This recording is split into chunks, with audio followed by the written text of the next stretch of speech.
இரண்டாம் அதிகாரம். ஒருவன் போஜன பலியாகிய காணிக்கையை கர்த்தருக்கு செலுத்த வேண்டுமானால் அவன் காணிக்கை மெல்லிய மாவாயிருப்பதாக. அவன் அதின்மேல் எண்ணெய் வார்த்து அதின்மேல் தூபவர்க்கம் போட்டு அதை ஆரோனின் குமாரராகிய ஆசாரியர்களிடத்தில் கொண்டு வருவானாக. அப்பொழுது ஆசாரியன் அந்த மாவிலும் எண்ணெயிலும் ஒரு கைப்பிடி நிறைய தூபவர்க்கம் எல்லாவற்றோடும் எடுத்து அதை பலிபீடத்தின் மேல் ஞாபகக் குறியாக தகனிக்க கடவன். அது கர்த்தருக்கு சுகந்த வாசனையான தகன பலி. அந்த போஜன பலியில் மீதியாயிருப்பது ஆரோனையும் அவன் குமாரரையும் சேரும். கர்த்தருக்கு இடும் தகன பலிகளில் இது மகா பரிசுத்தமானது.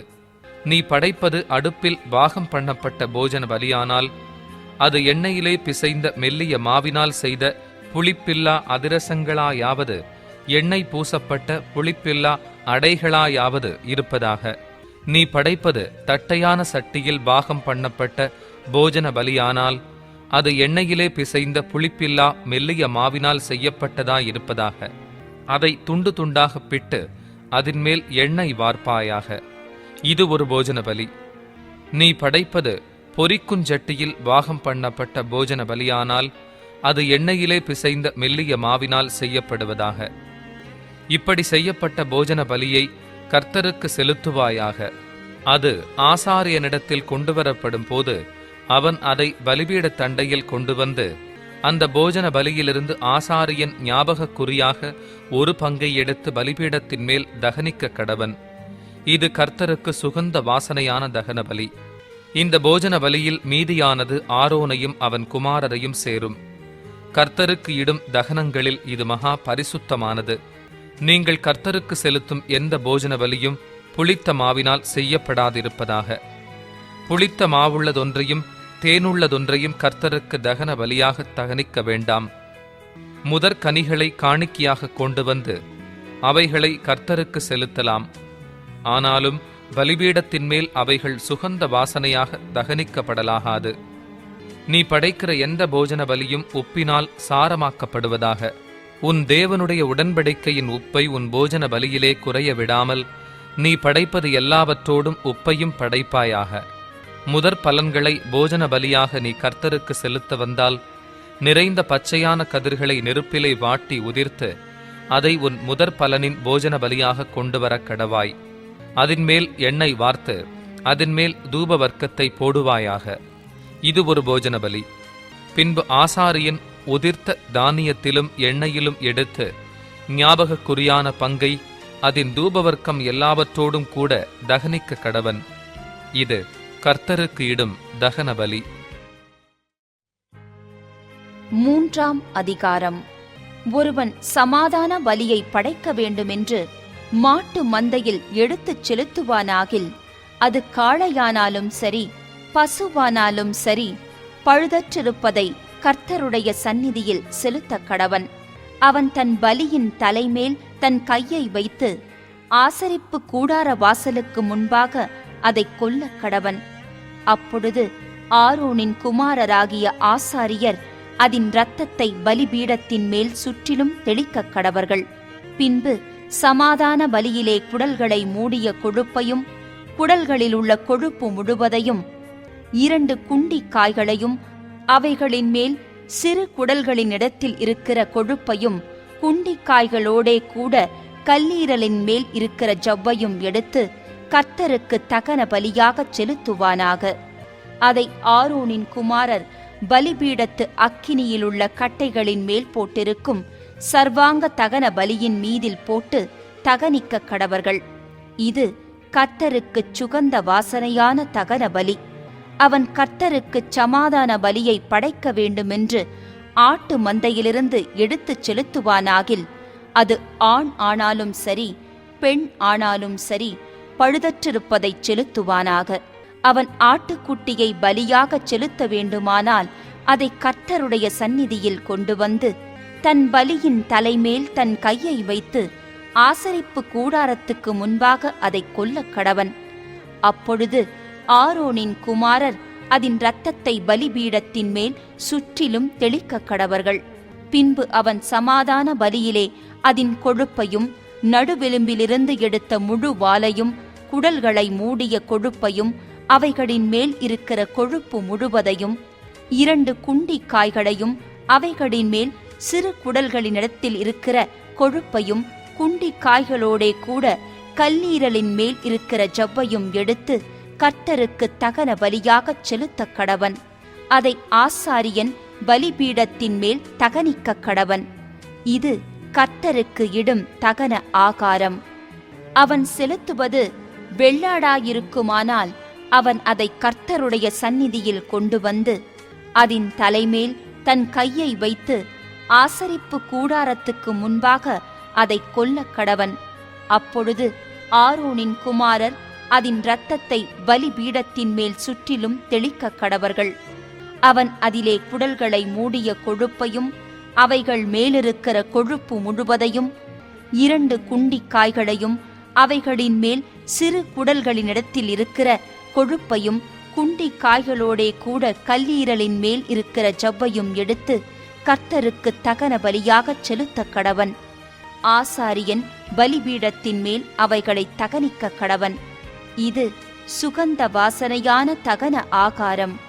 கொழுப்பு முழுவதும் கர்த்தருடையது. கொழுப்பையாவது இரத்தத்தையாவது நீங்கள் புசிக்கலாகாது.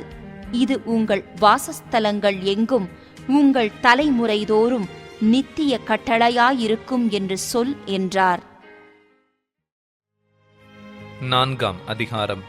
பின்னும் கர்த்தர் மோசேயை நோக்கி, நீ இஸ்ரவேல் புத்திரரிடத்தில் சொல்ல வேண்டியது என்னவென்றால், ஒருவன் கர்த்தருடைய கட்டளைகளில் யாதொன்றை அறியாமையினால் மீறி செய்யத்தகாததை செய்து பாவத்துக்கு உட்பட்டால் அறிய வேண்டியதாவது, அபிஷேகம் பெற்ற ஆசாரியன் ஜனங்கள் குற்றத்திற்கு உட்படத்தக்கதாக பாவம் செய்தால், தான் செய்த பாவத்து நிமித்தம் பழுதற்ற ஒரு இளங்காளையை பாவ நிவாரண பலியாக கர்த்தருடைய சந்நிதியில் கொண்டு வரக் கடவன்.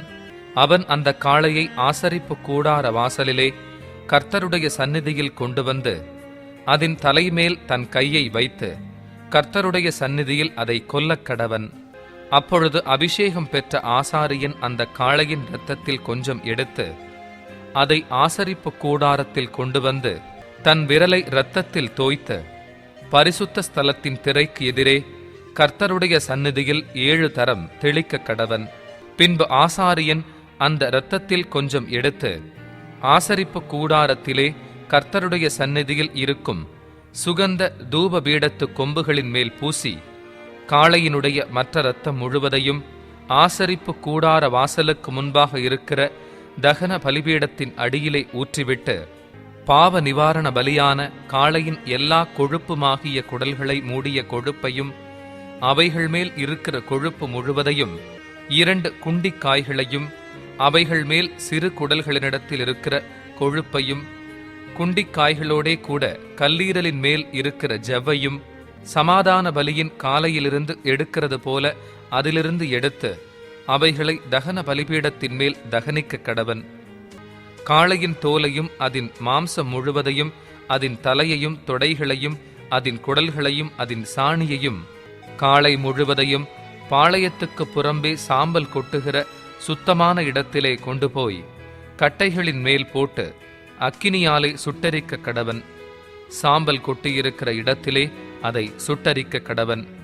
இஸ்ரவேல் சபையார் எல்லாரும் அறியாமையினால் பாவம் செய்து காரியம் தங்கள் கண்களுக்கு மறைவாய் இருக்கிறதினால் கர்த்தருடைய கட்டளைகளில் யாதொன்றை மீறி செய்யத்தகாததை செய்து பாவத்துக்குட்பட்டு குற்றவாளிகளானால், அவர்கள் செய்த பாவம் தெரிய வரும்போது சபையார் அந்த பாவத்து நிமித்தம் ஒரு இளங்காளையை ஆசரிப்பு கூடாரத்துக்கு முன்பாக பலியிடக் கொண்டு வர வேண்டும். சபையின் மூப்பர் கர்த்தருடைய சந்நிதியில் தங்கள் கைகளை அதன் தலைமேல் வைக்க கடவர்கள். பின்பு கர்த்தருடைய சந்நிதியில் அந்த காளையை கொல்ல வேண்டும்.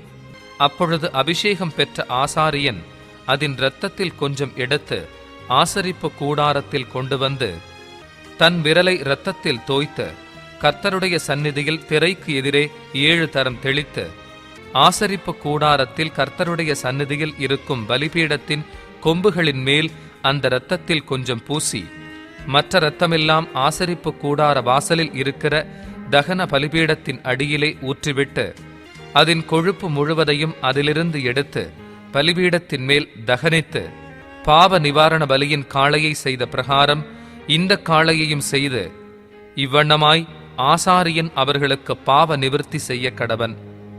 அப்பொழுது அது அவர்களுக்கு மன்னிக்கப்படும். பின்பு காளையை பாளையத்துக்கு புறம்பே கொண்டு போய் முந்தின காளையை சுட்டெரித்தது போல சுட்டெரிக்க கடவன். இது சபைக்காக செய்யப்படும் பாவ நிவாரண பலி.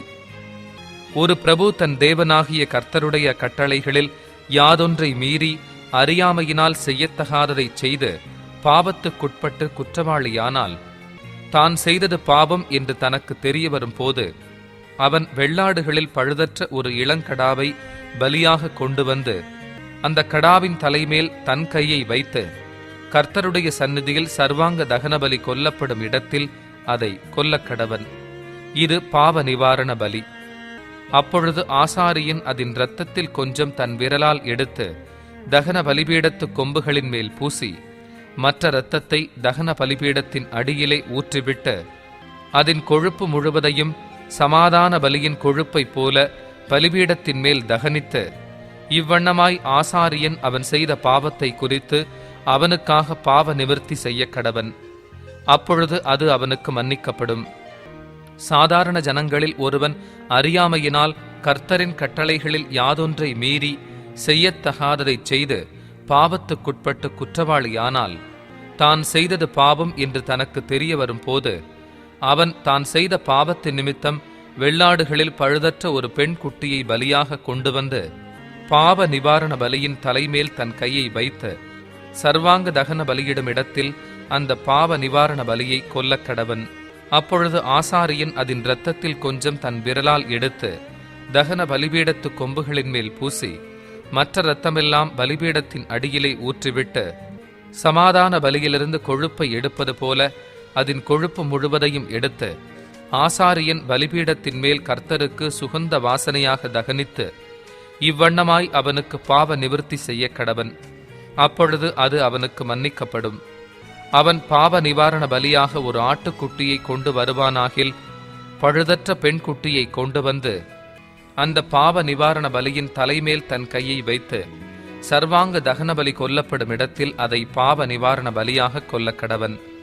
அப்பொழுது ஆசாரியன் அந்த பாவ நிவாரண பலியின் இரத்தத்தில் கொஞ்சம் தன் விரலால் எடுத்து தகன பலிபீடத்து கொம்புகளின் மேல் பூசி மற்ற இரத்தமெல்லாம் பலிபீடத்தின் அடியிலே ஊற்றிவிட்டு சமாதான பலியான ஆட்டுக்குட்டியின் கொழுப்பை எடுக்கிறது போல அதன் கொழுப்பு முழுவதையும் எடுத்து கர்த்தருக்கு இடப்படும் தகன பலிகளைப் போல பலிபீடத்தின் மேல் ஆசாரியன் தகனிக்க வேண்டும்.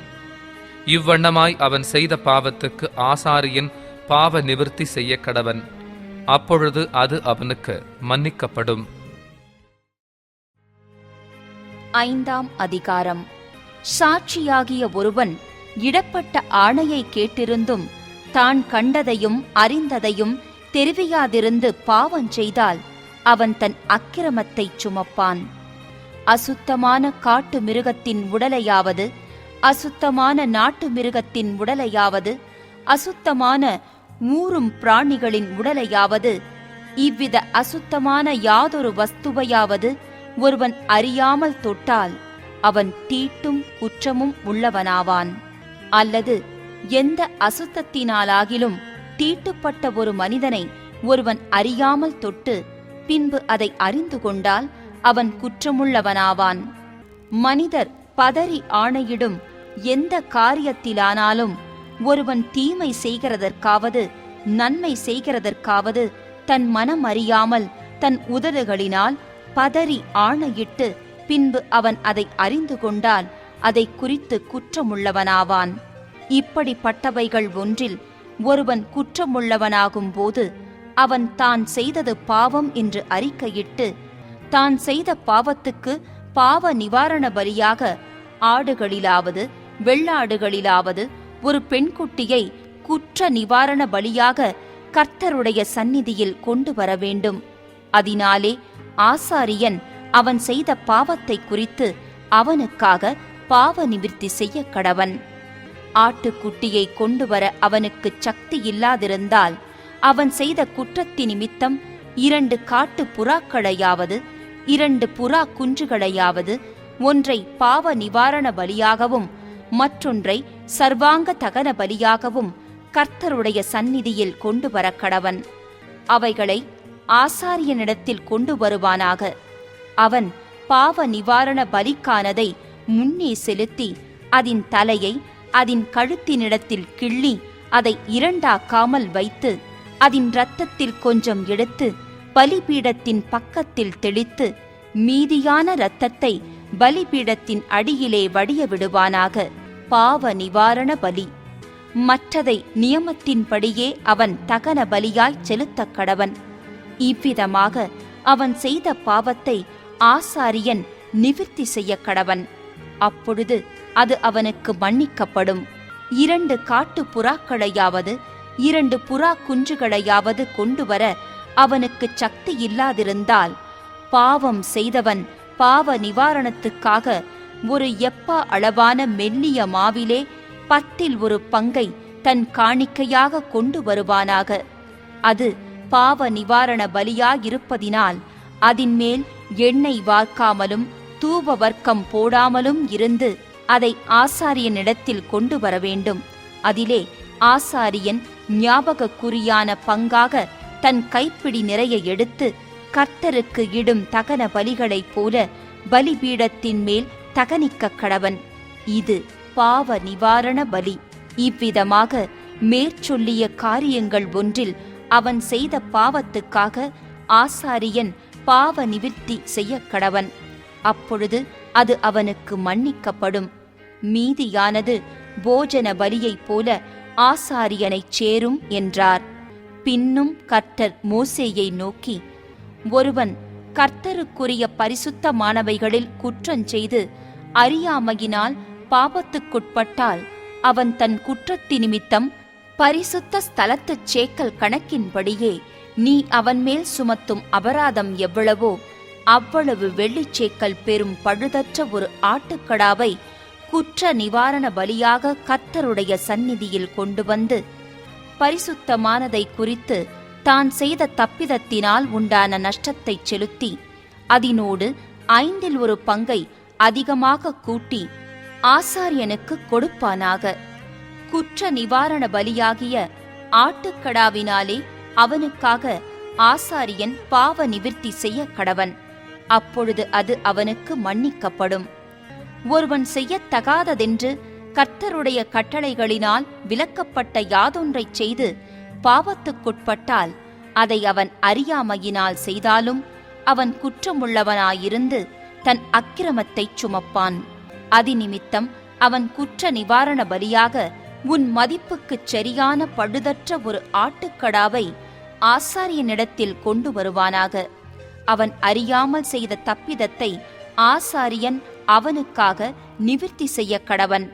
அப்பொழுது அது அவனுக்கு மன்னிக்கப்படும். இது குற்ற நிவாரண பலி. அவன் கர்த்தருக்கு விரோதமாய் குற்றஞ்செய்தான் என்பது நிச்சயம் என்றார். 6ஆம் அதிகாரம்.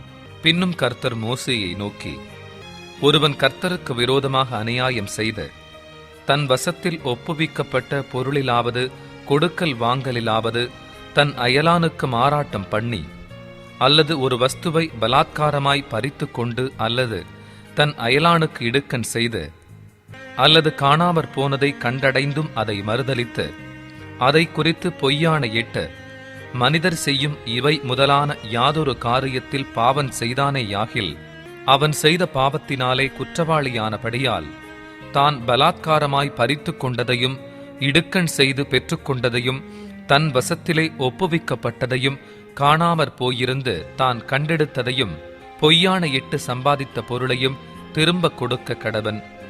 அந்த முதலை கொடுக்கிறதும் அல்லாமல் அதனோடு 5 1 பங்கு அதிகமாகவும் கூட்டி அதை தான் குற்ற நிவாரண பலியை இடும் நாளில் அதற்குரியவனுக்கு கொடுத்துவிட்டு தன் குற்ற நிவாரண பலியாக உன் மதிப்புக்குச் சரியான பழுதற்ற ஆட்டுக்கடாவை கர்த்தருக்கு செலுத்தும்படி அதை ஆசாரியனிடத்தில் குற்ற நிவாரண பலியாக கொண்டு வருவானாக. கர்த்தருடைய சந்நிதியில் அவன் பாவத்தை ஆசாரியன் நிவிர்த்தி செய்ய கடவன். அப்பொழுது அவன் குற்றவாளியாகச் செய்த அப்படிப்பட்ட எந்த காரியமும் அவனுக்கு மன்னிக்கப்படும் என்றார். பின்னும் கர்த்தர் மோசேயை நோக்கி, நீ ஆரோனுக்கும் அவன் குமாரருக்கும் கற்பிக்க வேண்டிய சர்வாங்க தகன பலிக்குரிய பிரமாணம் என்னவென்றால், சர்வாங்க தகன பலியானது முழுவதும் விடியற்கால மட்டும் பலிபீடத்தின் மேல் எரிய வேண்டும். பலிபீடத்தின் மேலுள்ள அக்கினி எரிந்து கொண்டே இருக்க வேண்டும். ஆசாரியன் தன் சணல் நூல் அங்கியை தரித்து தன் சணல் நூல் சல்லடத்தை அறையில் போட்டுக்கொண்டு பலிபீடத்தின் மேல் அக்கினியில் எரிந்த சர்வாங்க தகன பலியின் சாம்பலை எடுத்து பலிபீடத்து பக்கத்தில் கொட்டி, பின்பு தன் வஸ்திரங்களை கழற்றி வேறு வஸ்திரங்களை உடுத்திக் கொண்டு அந்த சாம்பலை பாளையத்துக்கு புறம்பே சுத்தமான ஒரு இடத்திலே கொண்டு போய் கொட்டக் கடவன். பலிபீடத்தின் மேலிருக்கிற அக்கினி அவியாமல் எரிந்து கொண்டிருக்க வேண்டும். ஆசாரியன் காலை தோறும் அதன் மேல் எரியும்படி கட்டைகளை போட்டு அதன் மேல் சர்வாங்க தகன பலியை வரிசையாக வைத்து அதன் மேல் சமாதான பலிகளின் கொழுப்பை போட்டு தகனிக்க கடவன்.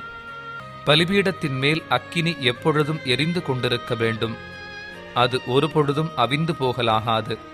போஜன பலியின் பிரமாணம் என்னவென்றால், ஆரோனின் குமாரர் அதை கர்த்தருடைய சந்நிதியில் பலிபீடத்துக்கு முன்னே படைக்க வேண்டும்.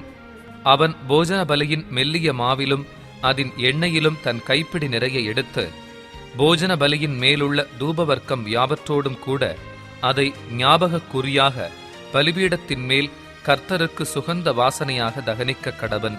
அதில் மீதியானதை ஆரோனும் அவன் குமாரரும் புசிப்பார்களாக. அது புளிப்பில்லா அப்பத்துடன் பரிசுத்த ஸ்தலத்தில் புசிக்கப்பட கடவது. ஆசரிப்பு கூடாரத்தின் பிராகாரத்தில் அதை புசிக்க வேண்டும். அதை புளித்த மாவுள்ளதாக பாகம் பண்ண வேண்டாம்.